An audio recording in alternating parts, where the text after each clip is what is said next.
এই নিয়ে ইসলামাবাদ থেকে আমাদের ব্যুরো চিফ আনাস মালিক যোগ দিচ্ছেন। আনাস, ধন্যবাদ।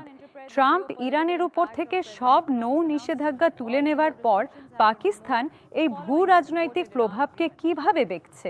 দেখুন, এটি অত্যন্ত অত্যন্ত গুরুত্বপূর্ণ একটি মুহূর্ত। এটি ইসলামাবাদের জন্য একটি গুরুত্বপূর্ণ মোড়ের মুহূর্ত। পাকিস্তান এমন কিছু করেছে যা অকল্পনীয়, একথা বললে ভুল হবে না।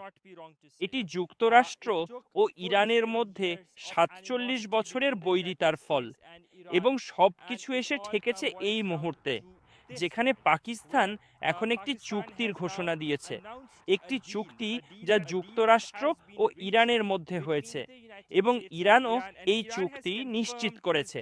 ইরানের উপপররাষ্ট্রমন্ত্রী জনাব ঘারিবাবাদি বলেছেন, আমি উদ্ধৃত করছি, ইরানের বিরুদ্ধে যুক্তরাষ্ট্রের সামুদ্রিক অবরোধ আজ রাত থেকেই শেষ হতে শুরু করবে। আজ রাত থেকেই লেবানন সহ বিভিন্ন ফ্রন্টে যুদ্ধ ও সামরিক অভিযান তাৎক্ষণিক ও স্থায়ীভাবে শেষ করার ঘোষণা আসবে। উপপররাষ্ট্রমন্ত্রী ঘারিবাবাদি আরও বলেন, এই সমঝোতা স্মারক কেবল কূটনৈতিক প্রচেষ্টার ফল নয়, বরং এটি ইরানের সামরিক সাফল্যের প্রতি একটি ঋণ স্বীকার। তিনি বলেন, এটি সেই পবিত্র শহীদদের পবিত্র রক্তের প্রতি ঋণ, যারা এই অঞ্চলের শাসন ব্যবস্থার শত্রুদের মোকাবেলায় জীবন দিয়েছেন। এটি সেই জনগণের দৃঢ়তা এবং তাদের দিন রাত মাঠে ও রাস্তায় উপস্থিত থেকে শাসন ব্যবস্থা ও সশস্ত্র বাহিনীর পক্ষে শত্রুদের মোকাবেলায় সমর্থন জানানোর প্রতি ঋণ। এটি শহীদ ইমামের পবিত্র রক্তের প্রতি, সর্বোচ্চ নেতাদের নির্দেশনার প্রতি এবং কর্মকর্তাদের প্রচেষ্টার প্রতিও ঋণ। পাকিস্তান ইরানি পক্ষ বলেছে যে সিদ্ধান্ত হয়েছে পারস্য উপসাগরের পানিতে নৌ চলাচলের জন্য যে আইনগত ব্যবস্থা থাকবে তা ইরান ও ওমানের সহযোগিতায় নিয়ন্ত্রিত হবে। ঘারিবাবাদি আরও বলেছেন, এই সমঝোতা স্মারক মানে এই নয়, উদ্ধৃতি, শত্রুর প্রতি এবং শত্রুর প্রতি আস্থা আছে এবং এটি অবিশ্বাস থাকা সত্ত্বেও লেখা হয়েছে। আমরা আমেরিকার প্রতিশ্রুতির বাস্তবায়ন পর্যবেক্ষণ করব।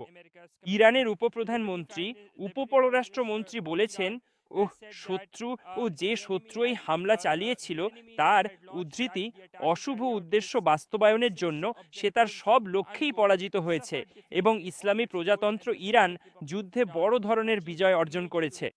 খসড়া চুক্তিতে আমরা আমাদের সব গুরুত্বপূর্ণ অবস্থান অন্তর্ভুক্ত করেছি।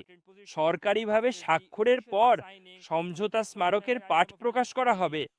স্বাক্ষরের আগেও গণমাধ্যমের মাধ্যমে আমরা সমঝোতা স্মারকের বিভিন্ন দিক এবং অর্জনগুলো ব্যাখ্যা করব। এখন ইরান বলেছে, এবং আমি আবার উদ্ধৃত করছি, চুক্তিতে কাঙ্ক্ষিত কিছু সংস্কার লেবাননে ঘটে যাওয়া ঘটনাগুলো এবং সশস্ত্র বাহিনীর বিবৃতির মাধ্যমে সহজতর হয়েছে, যা আলোচনার প্রক্রিয়াকে এগিয়ে নিতে সহায়তা করেছে। সশস্ত্র বাহিনী প্রস্তুত ছিল, উদ্ধৃতি, একটি চূড়ান্ত জবাব দিতে। ট্রাম্পও অবস্থান নিয়েছেন এবং সিওনিস্ট শাসনকে সমালোচনা করেছেন। এটাই ইরানের উপপররাষ্ট্রমন্ত্রী বলেছেন। তিনি বলেছেন, হিজবুল্লাহ সিওনিস্ট শাসনের সন্ত্রাসী কর্মকাণ্ডের বিরুদ্ধে দৃঢ় ও চূড়ান্ত জবাব দিয়েছে। সামরিক শক্তি এবং দেওয়া হুমকিগুলো চূড়ান্ত খসড়া প্রস্তুত করার প্রক্রিয়ায় এবং কিছু বিষয় এগিয়ে নিতে সহায়তা করেছে, যেগুলো আমরা চূড়ান্ত খসড়া তৈরির সময় আগে মোকাবিলা করেছিলাম।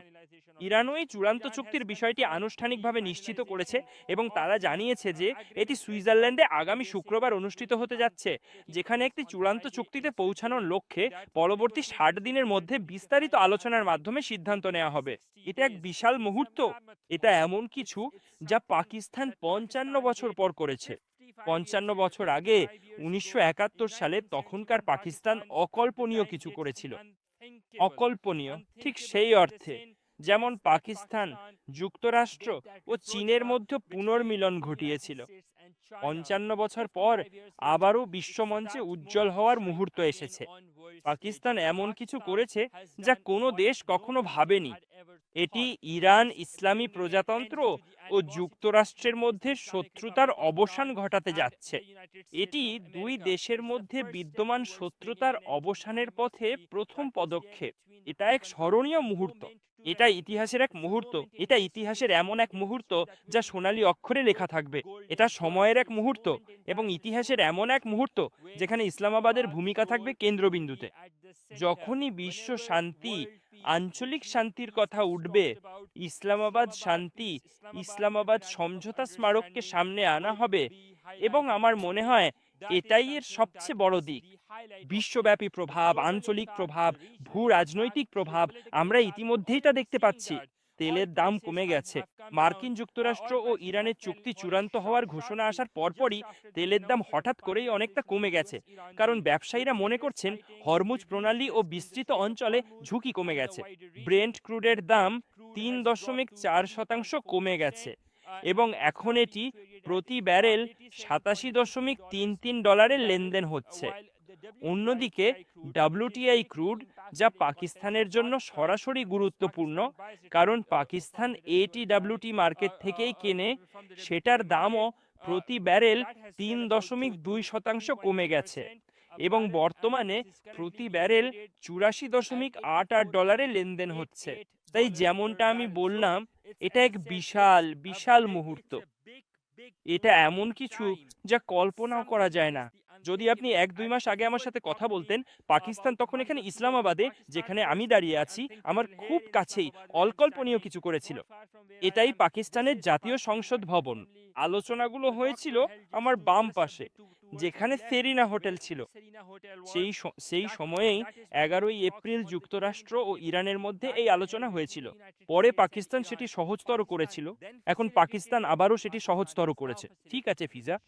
ঠিক আছে, সুইজারল্যান্ডের স্বাক্ষর অনুষ্ঠানে ইসলামাবাদের কি প্রত্যাশা আছে এবং এই চুক্তির বাস্তবায়নে পাকিস্তান কিভাবে সহায়তা করবে?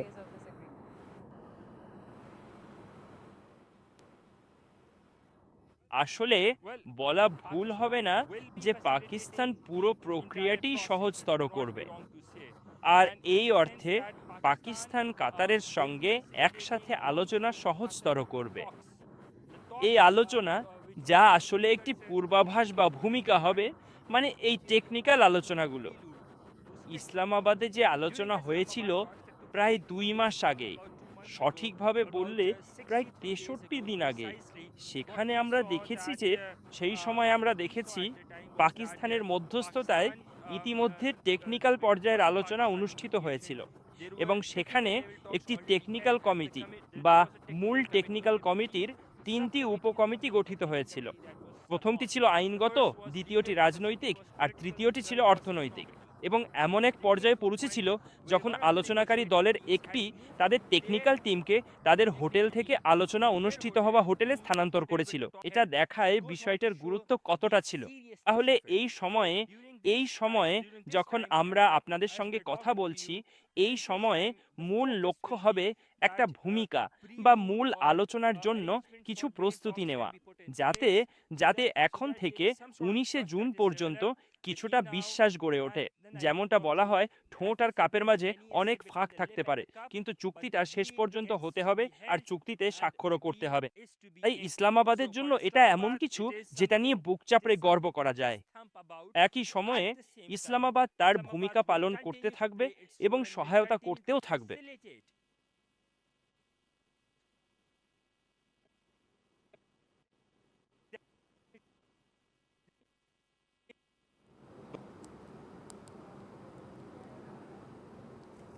আনাস, পাক মার্কিন চুক্তিতে পাকিস্তানের জ্বালানি সংকট কি মিটবে?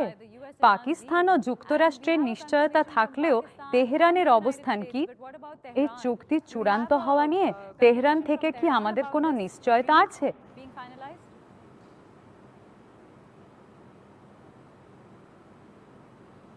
হ্যাঁ, আমাদের কাছে তেহরান থেকেও নিশ্চয়তা এসেছে। আপনার প্রথম প্রশ্নের উত্তরে বলি, ইরানের উপপররাষ্ট্রমন্ত্রী মীর ঘাড়িবাবাদি বলেছেন ইরানের উপর যুক্তরাষ্ট্রের সামুদ্রিক অবরোধ আজ রাত থেকেই শেষ হতে শুরু করবে। তিনি আরও জানান, যুদ্ধ এবং বিভিন্ন ফ্রন্টে, বিশেষ করে লেবাননে, সামরিক অভিযান অবিলম্বে এবং স্থায়ীভাবে আজ রাত থেকেই শেষ হওয়ার ঘোষণা দেওয়া হবে। উপপররাষ্ট্রমন্ত্রী ঘাড়িবাবাদি বলেছেন, এই সমঝোতা স্মারক কেবল কূটনৈতিক প্রচেষ্টাই নয়, বরং এটি ইরানের সামরিক সাফল্যের প্রতি একটি ঋণ। এটি সেই পবিত্র শহীদদের রক্তের প্রতি ঋণ যারা শত্রুদের মোকাবেলায় প্রাণ দিয়েছেন। এটি সেই জনগণের অটলতা এবং তাদের দিন-রাত মাঠে ও রাস্তায় উপস্থিত থেকে শাসন ব্যবস্থা ও সশস্ত্র বাহিনীর পক্ষে এবং শত্রুদের মোকাবেলায় অংশগ্রহণের প্রতি ঋণ। এটি শহীদ ইমামের পবিত্র রক্ত, সর্বোচ্চ নেতার নির্দেশনা এবং কর্মকর্তাদের প্রচেষ্টার প্রতি ঋণ। সিদ্ধান্ত হয়েছে সিদ্ধান্ত হয়েছে যে পারস্য উপসাগরের পানিতে নেভিগেশনের জন্য আইনগত ব্যবস্থা ইরান ও ওমানের সহযোগিতায় নিয়ন্ত্রিত হবে। ঘাড়িবাবাদী প্রতিরক্ষা মন্ত্রী মানে উপপররাষ্ট্রমন্ত্রী বলেছেন যে এই সমঝোতা স্মারক মানে এই নয়, মানে শত্রুর প্রতি বিশ্বাস আছে, এটি অবিশ্বাস থাকা সত্ত্বেও লেখা হয়েছে। আমরা আমেরিকার প্রতিশ্রুতিগুলোর বাস্তবায়ন পর্যবেক্ষণ করব। ঘাড়িবাবাদী ইরানের উপপররাষ্ট্রমন্ত্রী বলেছেন শত্রু যারা তাদের অশুভ উদ্দেশ্য বাস্তবায়নের জন্য হামলা চালিয়েছিল তারা তাদের সব লক্ষ্যেই পরাজিত হয়েছে এবং ইসলামী প্রজাতন্ত্র ইরান যুদ্ধে বড় ধরনের বিজয় অর্জন করেছে। এটি খসড়া চুক্তিতে আমরা আমাদের সব গুরুত্বপূর্ণ অবস্থান অন্তর্ভুক্ত করেছি এবং আনুষ্ঠানিক স্বাক্ষরের পর সমঝোতা স্মারকের পূর্ণ পাঠ প্রকাশ করা হবে। স্বাক্ষরের আগেও গণমাধ্যমের মাধ্যমে আমরা সমঝোতা স্মারকের বিভিন্ন দিক এবং অর্জিত সাফল্যগুলো ব্যাখ্যা করব। ইরান আরও বলেছে চুক্তিতে কিছু কাঙ্ক্ষিত সংস্কার লেবাননে ঘটে যাওয়া ঘটনাবলী এবং সশস্ত্র বাহিনীর বিবৃতির কারণে সহজতর হয়েছে, যা আলোচনার অগ্রগতিতে সহায়তা করেছে। ইরানের উপপররাষ্ট্রমন্ত্রী মি ঘারিবাবাদি বলেছেন যে সশস্ত্র বাহিনী চূড়ান্ত জবাব দিতে প্রস্তুত ছিল। ট্রাম্পও অবস্থান নিয়েছেন এবং সিওনিস্ট শাসনকে সমালোচনা করেছেন। এখন আমি যখন আপনার সাথে কথা বলছি তখন ইরানি পক্ষ নিশ্চিত করেছে যে স্বাক্ষর অনুষ্ঠানটি এই মুহূর্তে সুইজারল্যান্ডে শুক্রবার 19 তারিখে অনুষ্ঠিত হবে। মার্কিন ভাইস প্রেসিডেন্ট জেডি ভ্যান্স বলেছেন, উদ্ধৃতি, তিনি যুক্তরাষ্ট্র ও ইরানের মধ্যে সমঝোতা স্মারকের স্বাক্ষর অনুষ্ঠানে উপস্থিত থাকার পরিকল্পনা করছেন, যদিও মার্কিন প্রেসিডেন্ট নিজেও উপস্থিত থাকতে পারেন। আমার মনে হয় আমরা এখনো ঠিক করছি কারা সেই স্বাক্ষর অনুষ্ঠানে উপস্থিত থাকবে। উদ্ধৃতি শেষ। ভ্যান্স বলেছেন, আমি অবশ্যই সেখানে থাকার পরিকল্পনা করছি, তবে প্রেসিডেন্ট নিজেও সেখানে থাকতে পারেন। এটা এটা এটা অত্যন্ত তাৎপর্যপূর্ণ, অত্যন্ত গুরুত্বপূর্ণ একটি বিষয় এবং একই সাথে এটা সত্যি অনেক বেশি গুরুত্বপূর্ণ। আমি সত্যিই বিশ্বাস করি, আমি সত্যিই আশা করি 19 তারিখের জন্য যা ভাবা হয়েছে তা সত্যিই বাস্তবায়িত হবে এবং ঠিক যেমনটি কল্পনা করা হয়েছে তেমনই ঘটবে। ফিজা। ঠিক আছে আনাস, শেষ হলেও কম গুরুত্বপূর্ণ নয়। আমি চাই তুমি আমাদের জন্য নিশ্চিতীকরণ দাবিগুলো আলাদা করো। তুমি জানো, আসলে সব সোশ্যাল মিডিয়া পোস্ট আর সবার বিবৃতিগুলো ভালো করে পড়ার পর আমাদের বলতে হবে ঠিক কি কি যাচাই হয়েছে আর কি কি নিশ্চিত হয়েছে।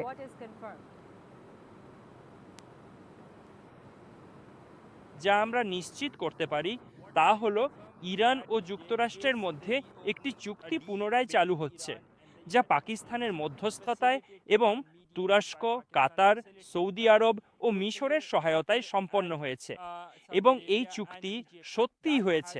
এই চুক্তি এই মাসের 19 তারিখে সুইজারল্যান্ডের জেনেভায় স্বাক্ষরিত হবে। এটাই নিশ্চিত রয়েছে। আমরা এটাও দৃঢ়ভাবে নিশ্চিত করে বলতে পারি যে সব ফ্রন্টে স্থায়ীভাবে শত্রুতামূলক কর্মকাণ্ডের অবসান এবং যুদ্ধবিরতি আনুষ্ঠানিকভাবে ঘোষণা করা হয়েছে এবং সব ধরনের সামরিক অভিযান পুরোপুরি বন্ধ করা হয়েছে, যার মধ্যে লেবাননে বর্তমানে চলমান সামরিক অভিযানটিও এর অন্তর্ভুক্ত রয়েছে। আমরা এটাও নিশ্চিত করতে পারি যে যুক্তরাষ্ট্রের প্রেসিডেন্ট এই চুক্তি নিশ্চিত করেছেন এবং তিনি নৌ অবরোধ তুলে নেওয়ার নির্দেশ দিয়েছেন এবং তিনি হরমুজ প্রণালী উন্মুক্ত ঘোষণা করেছেন।